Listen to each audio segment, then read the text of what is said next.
Decíamos, fue noticia y sigue siendo noticia lo que pasa en Europa. Hay, después de los atentados de la semana pasada, de la anterior, estos 6 atentados, un recrudecimiento de los discursos xenófobos en Europa, los presidentes que hablan de blindar las fronteras cuando se trata de atacantes que vivían dentro de sus fronteras, algunos que aprovechan para resaltar el desprecio hacia la inmigración, hacia los refugiados. Bueno, saber también qué está pasando en esta Europa convulsionada es parte de nuestra tarea, tratar de desgranar un poco, tratar de entender un poco mejor. Por eso hemos convocado al politólogo, director de la Maestría en Relaciones Internacionales del CEA, Carlos Juárez Centeno. Juárez Centeno, muchas gracias por venir a 24 Córdoba. Gracias por la invitación. Simplemente te voy a hacer escuchar como disparador lo que dijo hoy el Papa a su llegada a Polonia. Tiene que ver con esto también, con el asesinato de un cura, pero con lo que estaba pasando. Lanzó una frase lapidaria: el mundo está en guerra. Lo escuchamos. Tengamos miedo de decir esta verdad. El mundo está en guerra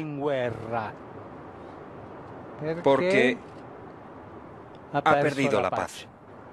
Es la apesadumbrada confesión que ha hecho el Papa Francisco a los periodistas que le acompañaban en el avión durante su vuelo hacia Cracovia para participar en la Jornada Mundial de la Juventud. El Papa ha añadido que no se trata de una guerra de religiones, sino de intereses, por dinero, por los recursos de la naturaleza, por el dominio de los pueblos, pero no de religiones, porque todas las religiones, ha insistido, quieren la paz. Las declaraciones de Jorge Mario Bergoglio, que ha sido recibido a pie de avión por el presidente polaco, tienen como telón de fondo la conmoción provocada en toda Europa por el degollamiento de un sacerdote en una iglesia del norte de Francia, un crimen cuya autoría se atribuyó el Daesh. Se habla en algunos casos del Daesh, del ISIS, se habla de atacantes que actúan en soledad. Bueno, ¿cómo entender un poco esto, Carlos? Bueno, esto es algo que se inicia ya hace un par de años, casi 2 décadas, ¿no es cierto?, a partir de lo que fue en el 2001 el ataque a las Torres Gemelas, ¿no es cierto?, en Estados Unidos. Es un fenómeno también de la globalización, es un fenómeno que también tiene como un desprendimiento del escenario internacional posguerra fría, ¿no es cierto?, es decir, donde Estados Unidos armaba ciertos grupos en ciertas regiones que estaban llamados a ser contrarios o oposición o a ser guerrilla opositora a los regímenes más cerca del bloque soviético, como en Afganistán, por ejemplo. Y luego, claro, cuando se derrumba el mundo soviético, cuando ya no hay dos polos, esta mano de obra desocupada, más un condimento ideológico y religioso, genera estos movimientos terroristas, ¿no es cierto? Ahora, también lo que yo siempre digo, es decir, nada de esto es justificable, nada. Ninguna muerte es justificable, ni una. Pero también convengamos que todos estos ataques terroristas son el resultado, una rebeldía, un acto en contra de aquellas potencias que han manejado ciertas partes del mundo a como ellas han querido, ¿no es cierto? Entonces han invadido territorio, han conquistado ciertos lugares, han producido, ¿no es cierto?, grandes matanzas. Y bueno, eso tarde o temprano, lo que te decía el Papa, ¿no es cierto?, tarde o temprano eso se vuelve en contra. Claro, cuando vos sos un país central, un país casi hegemónico como lo fue, y en cierta medida, aunque menos, Estados Unidos lo es, o los países europeos que son aliados en OTAN y también han metido mano, para hablar así mal y pronto, ¿no es cierto?, en Oriente, en Medio Oriente. Bueno, eso se vuelve luego en contra.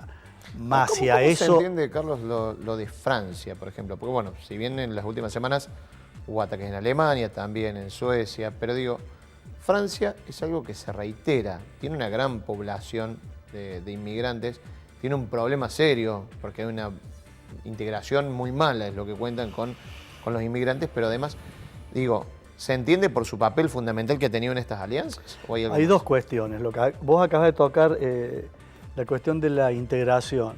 La integración de todos los inmigrantes que han venido en las últimas 3, 4 décadas en Francia no ha sido igual a la integración en Alemania. Aun cuando Alemania ha tenido estos hechos la semana pasada, muchos de ellos han sido más hechos, ¿no es cierto?, de propios alemanes. De alemanes neonazis, ¿no? Por eso, de alemanes más, o neonazis o alemanes que cuando ven algún hecho de algún individuo que está con sus facultades mentales medias alteradas, más toda la propaganda neonazi, xenófoba, bueno, hacen esto, ¿no? Un poco cuando se difunde un suicidio, claro, está demostrado que luego hay 3 o 4 suicidios que cuando los medios de comunicación lo difunden, gente que está depresiva o con problemas psicológicos termina suicidándose. Exacto. Bueno, cuando alguna persona, ya sea por algún condimento de neonazi, por otro condimento, ¿no es cierto?, de violencia familiar, por otro condimento, ¿no es cierto?, de xenofobia, más algunas otras cuestiones psicológicas, bueno, terminan haciendo estos hechos, como en Estados Unidos pasan también muy seguido. Ahora, la cuestión del terrorismo es otra, que la veníamos analizando recién, y en Francia, ¿por qué? Bueno, Francia ha sido el principal aliado, cosa que Alemania no lo ha sido, de Estados Unidos para invadir, ¿no es cierto? O no sé si, no digamos invadir porque no es la palabra apropiada, sí, pero las intervenciones, pero para intervenir en claro, Siria con, ¿no es cierto?, militarmente, luego de Estados Unidos, el principal aliado que tuvo en Europa fue Francia. Y entonces, bueno, si a eso le sumamos que la integración en Francia no ha sido una integración de la misma categoría de integración que se manifiesta, por ejemplo, en Alemania, vemos que los suburbios franceses de las grandes ciudades son barrios donde hay una gran población de hijos o nietos de inmigrantes que han venido de estas zonas, que no son sus padres ni sus abuelos radicalizados, pero que estos chicos que no son bien incorporados a la sociedad, que no tienen trabajo, que son discriminados, que no tienen una buena educación como el resto de los franceses, bueno, generan estos hechos que ya Francia ha conocido, no similares como terroristas, pero sí convengamos que si hacemos un análisis de los últimos 10 años de la historia sociopolítica y de integración de estos sectores en la realidad francesa, tenemos que recordar aquellas noches que se incendiaban miles de autos, claro, que había grandes movimientos y grandes revueltas en contra de las políticas francesas, o sea que hay todo un condimento, hay varios ingredientes que se van sumando, y bueno, y no nos olvidemos que en las últimas elecciones, cuando digo últimas no quiere decir las pasadas, pero ya hace un gran tiempo en las elecciones en Francia, en donde la derecha extrema, con Le Pen en un principio, ahora con la hija de Le Pen, ¿no es cierto?, están teniendo un porcentaje de votación importante, han sido posibles candidatos a llegar al poder. No nos olvidemos cuando el socialismo votó en aquellas elecciones con barbijo a Chirac para que Chirac fuera presidente y no fuera Le Pen presidente de los franceses, ¿no es cierto? Bueno, luego Le Pen se retira, pero la hija de Le Pen, aun cuando se pelea con su padre en internas dentro del movimiento por el tema de la integración europea, sigue teniendo un caudal de votos importantes. La primera reacción que uno ve de los líderes europeos, no solamente, uno dijera, de los líderes opositores, que están buscando capitalizar de alguna manera esto, sino también de los propios oficialismos, es hablar de blindar las fronteras, vuelven a resurgir los discursos xenófobos. Digo, ¿qué puede seguir pasando a la luz de esto? Porque indudablemente eso no va a solucionar el problema. Sí, a mí lo que más me preocupa, por ejemplo, Francia ha decidido suspender el tratado, ¿no es cierto?, de europeo respecto a la protección de los derechos humanos en algunos artículos. Turquía ha hecho lo mismo. O sea, si le critica más a Turquía, porque bueno, obviamente en el balance de poder mundial son más criticables determinados estados que otros estados, ¿no? Claro. Yo escuchaba con perplejidad, es un presidente que desde mi punto de vista no ha hecho lo que uno creía que debería haber hecho, pero bueno, Obama, digamos, un presidente demócrata, un presidente, digamos, que lo debemos tener más como un presidente progresista. Sin embargo, él luego de acaecido este intento de golpe en Turquía decía: lo primero que pido a los distintos actores de la sociedad turca es que respeten la ley y los derechos humanos. Yo decía que un líder estadounidense de un país donde en los últimos 20 años los derechos humanos han sido bastante bastardeados, ¿no es cierto?, desde la Patriotic Act con Bush, ¿no es cierto?, o su promesa de desmantelar Guantánamo, que no lo hizo, o las invasiones que hace a diario, o no digo a diario, pero sí, las intervenciones que hace Estados Unidos en el mundo y después le pide a Turquía que sea respetuoso del Estado de Derecho y de los derechos humanos, realmente, bueno, demuestran este doble rasero, este doble patrón de estándar que hay en el mundo para evaluar las realidades políticas dependiendo de a quién estamos analizando, ¿no? Y también lo que yo siempre suelo decir, y creo que alguna vez lo dije acá contigo en algún programa que me invitaste, hay mucha divulgación en los medios de lo que pasa en Alemania, de lo que pasa en Francia, Bélgica, pero bueno, hace unos días ha habido 80 muertos en Kabul, y si vos ves la cantidad de páginas o la dedicación en tiempo que se le ha dado a esa matanza, es mucho menor a que cuando hay 2, 10 o 15 muertos en Estados Unidos o en Alemania. Bueno, justamente, mira, iba a hacer una pausita ahí para que vayamos viendo. Esto es un tape que recogíamos de Televisión Internacional, si lo podemos poner. El ataque en Siria, que produjo 84 muertos. Esto pasó hace algunas horas. 84 muertos. Y es lo que decimos siempre, ¿no? Los muertos de primera y los muertos de segunda. Hoy no pasó nada en Europa. Replicaron fuerte las palabras del Papa.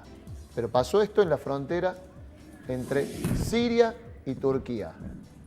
Más de 80 muertos. Bueno.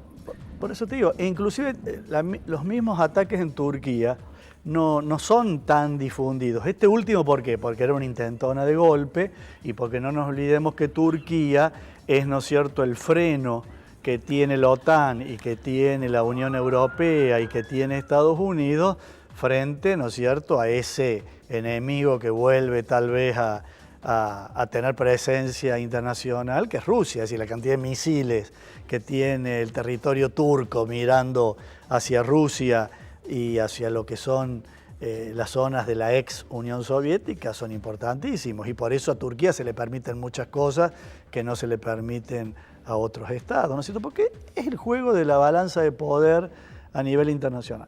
Y esto que decía el Papa, él ya lo había dicho, no sé si te acordás vos, ahí la pena asumió a los 6 meses de haber sido elegido. Él dijo: estamos a la puerta de una tercera guerra mundial. Es cierto.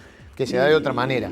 Exacto, claro, las guerras van cambiando, claro. Las guerras van cambiando, obviamente. Bueno, estamos en un escenario de guerra. Es decir, y el terrorismo es un nuevo fenómeno, es un nuevo tipo de guerra. Es decir, no es la guerra que analizó von Clausewitz o la guerra el tipo de estrategia de guerra que analizaba Maquiavelo u otro tipo de autores, ¿no es cierto?, más cercanos a nosotros.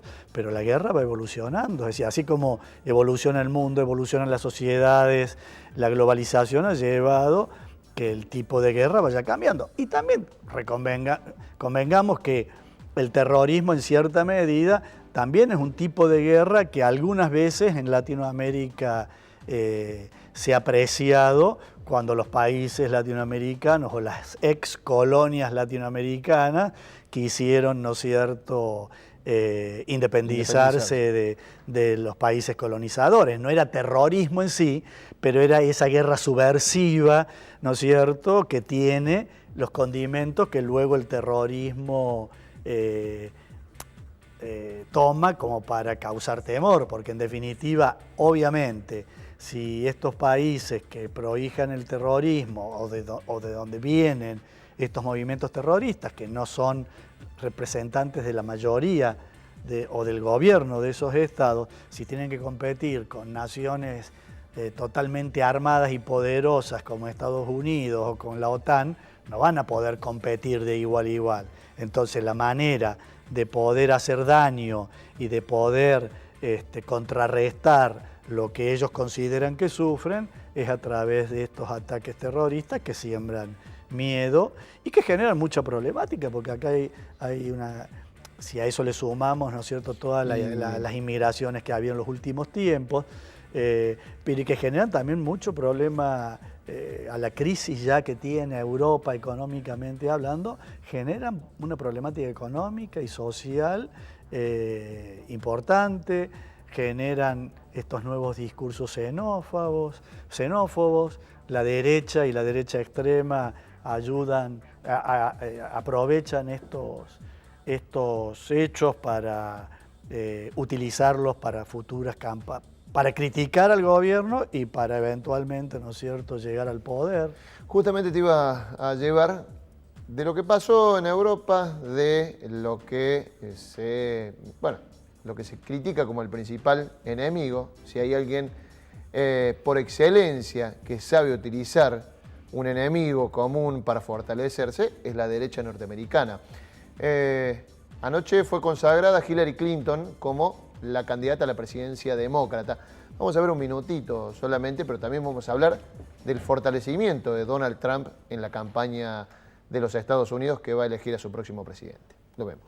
Hillary Clinton se convierte oficialmente en candidata a la presidencia de Estados Unidos por el Partido Demócrata.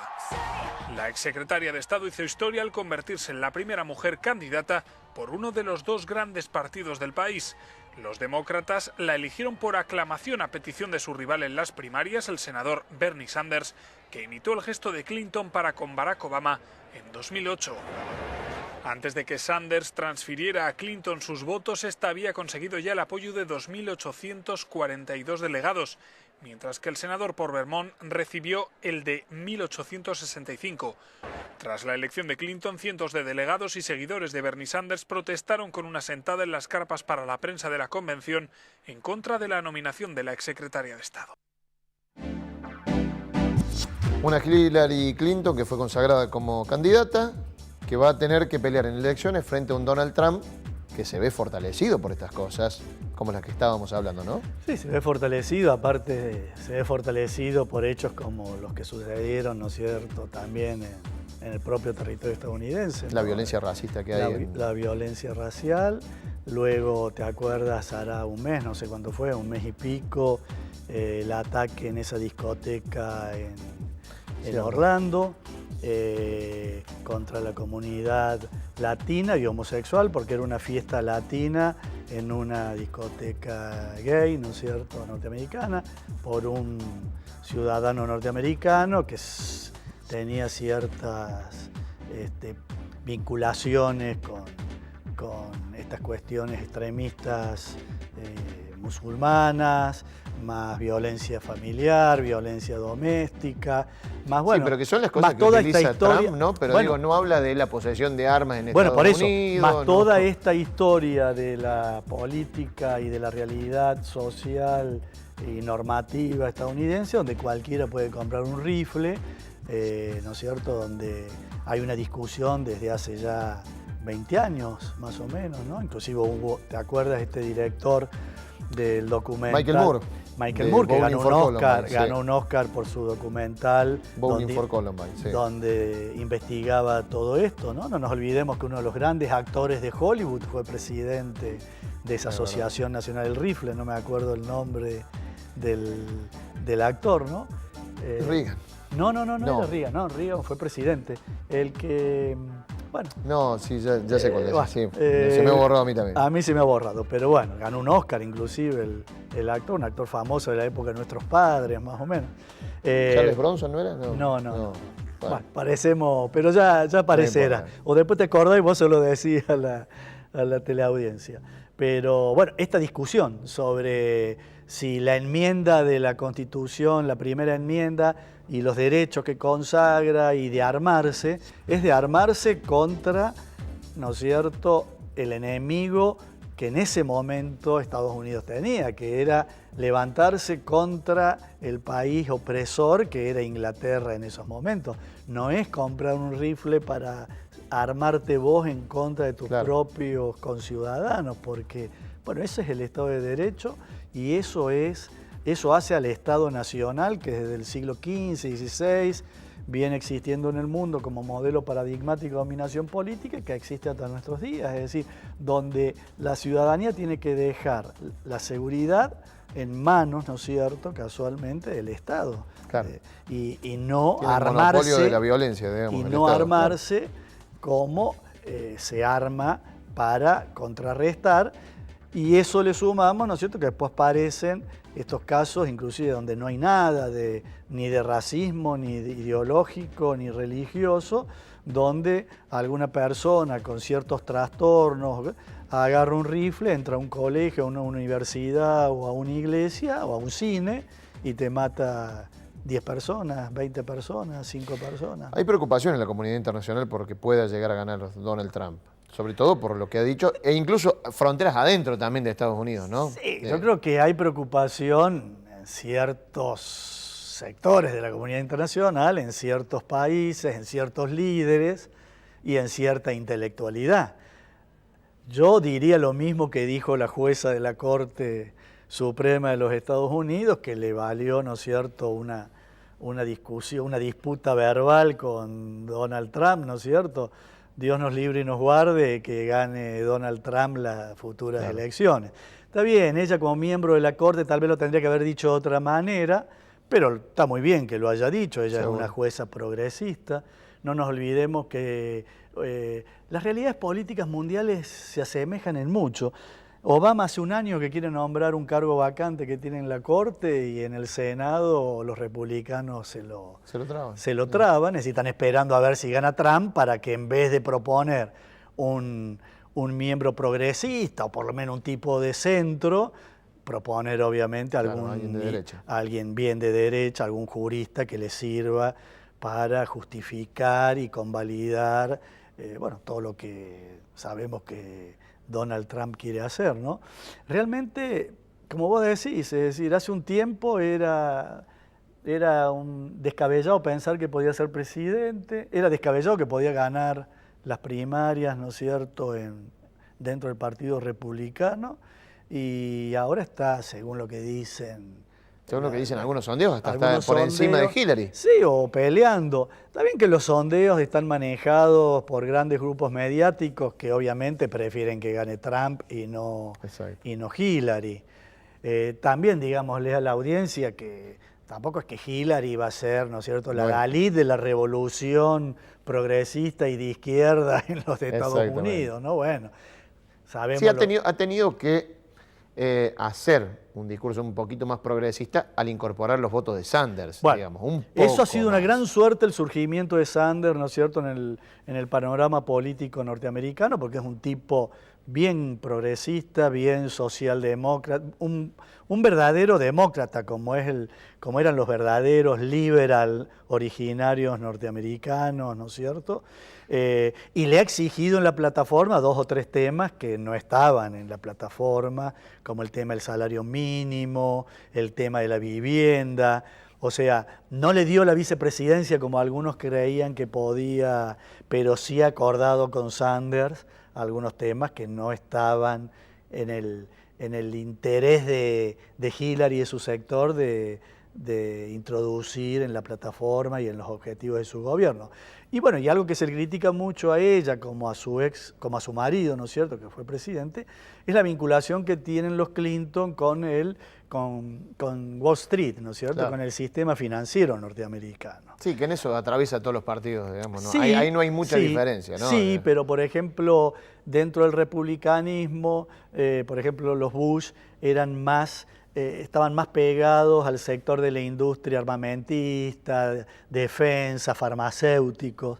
Clinton fue más, estuvo más cercano al lobby de Wall Street. De todas maneras, yo creo que es muy interesante. Obviamente que si yo tuviera que ir a votar en Estados Unidos, votaría por Hillary Clinton. Primero porque, bueno, porque pertenece al Partido Demócrata. Segundo, porque es una mujer y que es... eso es algo que también hay que señalar. Estados Unidos a ver, lo voy a decir en este tono discursivo, pero no lo quiero decir así. Se permitió primero un presidente negro que una presidenta mujer, ¿no? Porque la sociedad norteamericana tiene esas divisiones, ¿no? Y lo vemos a diario con las cuestiones de violencia que están surgiendo, no la violencia tal vez doméstica como la nuestra, que también la hay allá en Estados Unidos, sino la violencia institucional que hay en los Estados Unidos y la violencia en el sector privado y las injusticias en cuanto a remuneraciones tan groseras que hay. No hablo de empleados y empleadas, hablo de gerentes y de CEO de grandes corporaciones donde si es una mujer gana automáticamente un 20 o un 25% menos de que lo que ganaba el CEO anterior si era un hombre, ¿no? Carlos, no tenemos más tiempo, te agradezco muchísimo la visita a 24 Córdoba, la verdad que ha sido muy ilustrativo y seguramente te vamos a volver a convocar para hablar de estos temas porque vamos a tener mucho para hablar cuando este año. quieran. Muchísimas gracias. Muchas gracias. Nos vamos a la pausa y ya venimos con el tercer bloque y el desarrollo de otras noticias en 24 Córdoba.